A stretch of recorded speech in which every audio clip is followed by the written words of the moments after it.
Le Niger a fêté le 57e anniversaire de la proclamation de la République. Une grande parade militaire a eu lieu à Maradi en présence du président Mahamadou Issoufou.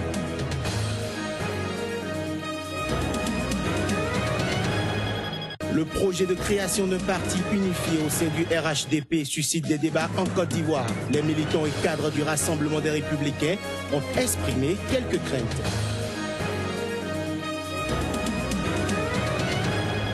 Enfin, en Angleterre, la dernière mine de charbon située dans le nord du Yorkshire a définitivement cessé sa production. Ce vendredi, une fermeture historique pour le pays.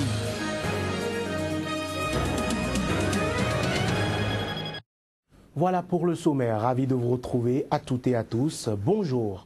Démarrons par le Niger. Dans un contexte politique très tendu, le pays a fêté le 57e anniversaire de la proclamation de la République. Une grande parade militaire a eu lieu en présence du président Mahamadou Issoufou dans la ville de Maradi, située à quelques 625 km de Niamey, à l'est, ce vendredi. Reportage. Dans son message traditionnel diffusé jeudi, à la veille des cérémonies de l'indépendance, le président Issoufou a assuré que le gouvernement avait déjoué une tentative malheureuse de déstabilisation des institutions, justifiant une vague d'arrestations de hauts responsables militaires évoquée par les réseaux sociaux et la presse locale depuis lundi. C'est donc dans ce climat tendu que vendredi, la fête nationale a été célébrée dans la sobriété, en compassion pour les victimes de terrorisme, avec un défilé militaire à Maradi, capitale économique du pays, choisi cette année pour accueillir les festivités. La parade s'est déroulée sans incident en fin de matinée sous la surveillance d'un impressionnant dispositif sécuritaire. En effet, depuis février, le groupe islamiste nigérian Boko Haram mène des attaques meurtrières dans la zone de Difa au sud-est, frontalière du fief des insurgés islamistes dans le nord-est du Nigeria, alors que des groupes djihadistes de la bande sahélienne sont une menace au nord. À Niamey, la capitale, la situation était calme. La prière de vendredi s'est déroulée sans événement majeur, alors que beaucoup d'habitants étaient incrédules après l'annonce du coup d'État déjoué en attendant d'en savoir plus. Le président avait rappelé jeudi dans son discours sa volonté d'organiser des élections dans la transparence. Mais, avait-il souligné, la libre expression du vote ne doit pas être mise à profit par ceux qui, par des manœuvres dilatoires, veulent conduire le pays dans une impasse en repoussant les élections au-delà des délais constitutionnels. On reste au Niger, où Niamey est toujours sous le choc du coup d'État manqué. La nouvelle alimente la polémique. L'opposition n'y voit que du vent et exige des preuves. Les détails. Le gouvernement vient de déjouer une tentative malheureuse de déstabilisation. L'objectif de ces individus, animés par je ne sais quelle motivation, était de renverser le pouvoir démocratiquement élu en utilisant les moyens mis à leur disposition par le peuple pour assurer sa sécurité. La nouvelle, elle est sur toutes les lèvres et alimente bien des conversations. Les principaux auteurs de cette folle aventure, assure le président nigérien, ont pu tous être identifiés et arrêtés à l'exception d'un seul en fuite. Si le chef d'État nigérien s'est gardé de citer de noms de sources concordantes, l'ancien chef d'état-major, le général Salou Souleymane, et le commandant de la base aérienne de Niamey, le colonel Dan Awa, feraient partie des personnes arrêtées. Sous le verrou, rien que de hauts gradés de l'armée nigérienne qui projetteraient d'utiliser des moyens aériens pour renverser le gouvernement. Le complot contre la sûreté de l'État vite étouffé dans l'œuf, la vie suit son cours normal, mais pas bien loin de la polémique. Survenue à 2 mois des élections présidentielles et dans un contexte de tension politique, l'annonce du coup d'État laisse de marbre l'opposition. Sceptique, elle dit attendre des preuves pour y croire. En effet, c'est la 2e fois en 5 ans que le président Issoufou dit déjouer un coup d'État. En 2011, au début de son mandat, un groupe de militaires avait été arrêté pour tentative de coup d'État. Pour insuffisance de preuves, la justice a tout fait de les libérer peu de temps après. Mahamadou Issoufou, élu en 2011, soit juste une année après un coup d'État, est candidat à sa propre succession pour un scrutin prévu pour le 21 février. Vous êtes cette fois-ci appelés pour vous battre. En Côte d'Ivoire, le projet de création d'un parti unifié au sein du Rassemblement des Oufouettistes pour la démocratie et la paix, RHDP, qui a porté au pouvoir Alassane Dramane Ouattara, suscite des débats réunis en Assemblée générale à Abidjan. Les militants et cadres du Rassemblement des Républicains, RDR, ont exprimé quelques craintes par rapport à ce projet d'Alassane Ouattara et de Henri Konan Bédier. Reportage Chris Paterne à Sémien. QG a deux solutions pour la Côte d'Ivoire. Ici, ce lieu a toujours été un oasis pour les militants du RDR pour s'abreuver au savoir de leur mentor. La source semblait au bord de l'épuisement quand certains évitaient l'effondrement. Difficile pour d'autres de déchiffrer les inconnus de cette équation, le parti unifié. À la rue Le Pic, Abidjan, Cocody, siège du Rassemblement des Républicains, cette préoccupation a dominé la dernière rencontre du bureau politique. Lors de notre troisième congrès extraordinaire, nous avons adopté une motion par laquelle nous avons adhéré à cette idée de parti unifié qui va rassembler l'ensemble des enfants de Fouille. Mais ce qui nous reste à débattre et à trancher, comment aller à ce parti unifié. Une question sensible qui a nécessité presque 2 heures de débat franc et constructif. Pendant que les cadres de ce parti égrenaient des chapelets de doléances pour aller à cette union, au dehors, quelques militants étaient accrochés à leur chapelet. On va prier pour eux tous, qui étaient dans la paix. À l'ouverture de cette rencontre, l'idée de l'unité a suscité beaucoup d'hostilité pour obtenir à la fin l'adhésion de tous, mais avec un message à l'endroit des défenseurs de cette cause. Le parti unifié ne doit être un reniement du soi et de son identité. Cette œuvre doit se réaliser sans domination d'un courant par l'autre et sans reniement. Pour le savoir, rendez-vous en 2020. Que pensent les Ivoiriens du projet de création d'un parti unifié au sein du Rassemblement des Oufouettistes pour la démocratie et la paix, RHDP? Réponse dans ce micro-trottoir réalisé par Chris Paterne à Sémien. Que ce soit les gars du RDR, les gars du UDPCI, les gars du MFA et autres, ils sont tous issus du PDCI. Bon. Ils sont partis par des mécontentements, par des malentendus.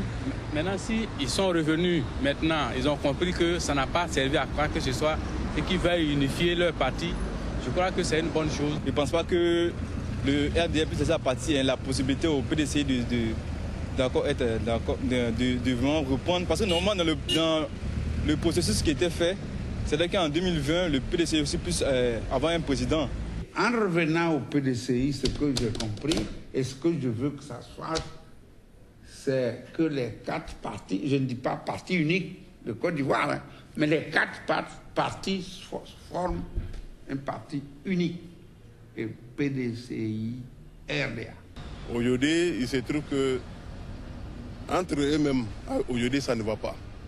Donc, c'est pas une association. Moi, j'appelle ça association, hein. C'est pas une association qui va durer longtemps. Si les deux peuvent s'unir et puis ils vont choisir un président dans leur camp, c'est très important. Les uns ne veulent plus la guerre. Ça, c'est moi, nous ne veut pas. Tout ce que nous recherchons aujourd'hui en Côte d'Ivoire, c'est la paix. Donc, je pense bien que si ensemble l'unité fait la force, qu'il y ait l'amour, il y aura la paix. Mesdames, Messieurs, cette édition se poursuit. En Éthiopie, Dina Chara, un jeune homme tué par les forces de l'ordre, accusé d'avoir violemment réprimé des manifestations déclenchées par la crainte d'expropriation forcée dans la région Oromia, a été enterré. Jeudi, lesquelles manifestations ont fait 5 morts, selon le gouvernement. Dinka Chala était un jeune enseignant de la région Oromia. Il fait partie des personnes tuées par les forces de l'ordre éthiopiennes dans des manifestations déclenchées par la crainte d'expropriation des terres dans des zones traditionnellement occupées par le peuple Oromo en raison d'un projet d'agrandissement programmé de la capitale Addis Abeba. Et c'est dans la douleur et les pleurs qu'il a été enterré jeudi par sa famille et ses proches. Merci, Salah. Mon fils Dinka était un enseignant. En chemin pour aller recharger son téléphone portable, ils l'ont suivi, lui ont tiré dessus et tué. Il est enseignant, il n'a pas jeté une pierre.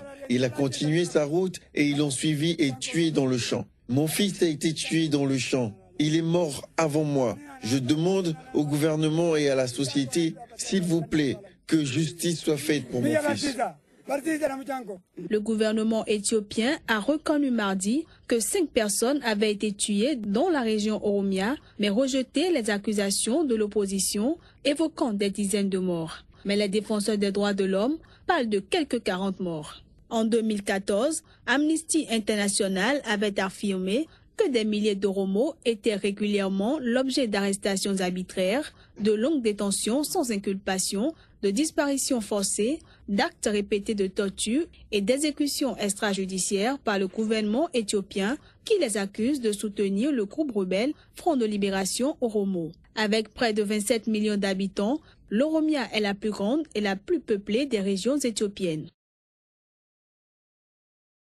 Au Royaume-Uni, Killingley, la dernière mine de charbon du Royaume située dans le nord du Yorkshire, a définitivement cessé sa production. Vendredi, cette fermeture marque la fin d'une industrie qui aura profondément marqué l'histoire économique et sociale de ce pays. Reportage. Vers 12h40 GMT ce vendredi 18 décembre 2015, la dernière équipe de mineurs qui travaillait quotidiennement à 800 mètres sous terre ici à Killingley remonte à la surface.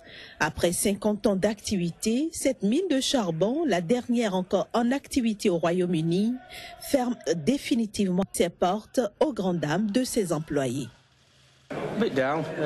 C'est triste. Ça fait 38 ans que je travaille ici. Il y a encore beaucoup de charbon à l'intérieur, mais ils disent que ce n'est plus viable. C'est vraiment triste. Autrefois pourvoyeuse de 1,2 million d'emplois, les mines de charbon sont devenues au fil des ans moins rentables au Royaume-Uni avec l'expansion des énergies renouvelables. Le gouvernement britannique annonce d'ailleurs qu'il souhaiterait arrêter d'ici 2025 les centrales à charbon les plus polluantes du pays. Pour l'heure, seule celle de Drax, qui fournit 7 à 8% des besoins électriques du pays, est assurée de poursuivre son activité au-delà de 2016. Du sport, pour mettre un thème à cette édition, on retourne en Côte d'Ivoire. Des athlètes malentendants de 8 pays d'Afrique se réunissent à Abidjan du 16 au 20 décembre 2015 avec pour objectif de jeter les bases de la création d'une confédération africaine de football. Des sourds muets, loin des préjugés et sourds aux critiques, ils voient loin et espèrent organiser bientôt la prochaine Coupe d'Afrique des Nations des sourds muets. Chris Paterna-Sémian pour le reportage. Ils peuvent remplir un stade de football, justement, à cause des préjugés dont ils sont parfois victimes. Et pourtant, ils possèdent des facultés pour être de bons athlètes malgré leur handicap. Des Africains, tous des malentendants, qui sont passionnés du ballon rond. Après avoir participé à des tournois interrégionaux, ces personnes atteintes de surdité ont décidé de lancer à Abidjan un projet continental. La création de la Confédération africaine de football des sourds-muets. La Côte d'Ivoire est partie au Congrès mondial des sourds en Russie et a reçu l'autorisation et l'encouragement pour la création de cette structure. Aujourd'hui, il y a plusieurs pays qui sont là, le Togo, le Bénin, le Nigeria, le Ghana, Mali, Burkina Faso, et ensemble, nous travaillerons pour le développement des sports des sourds en Afrique. 8 pays de l'espace ouest africain prennent part aux travaux d'installation de cette confédération. Les sourds-muets, ils pratiquent beaucoup de disciplines sportives, parmi lesquelles nous pouvons citer le football, le handball, le basketball, le volleyball et même les arts martiaux. À l'issue de cette rencontre d'Abidjan, le public assistera à un match de gala mettant aux prises les équipes de la Côte d'Ivoire à celle du Mali, pays qui abritera en décembre 2017 la première Coupe africaine des nations de football des sourds-muets. Ce sera donc tout pour cette édition. Merci de nous avoir suivis. Agréable journée à chacun et à tous.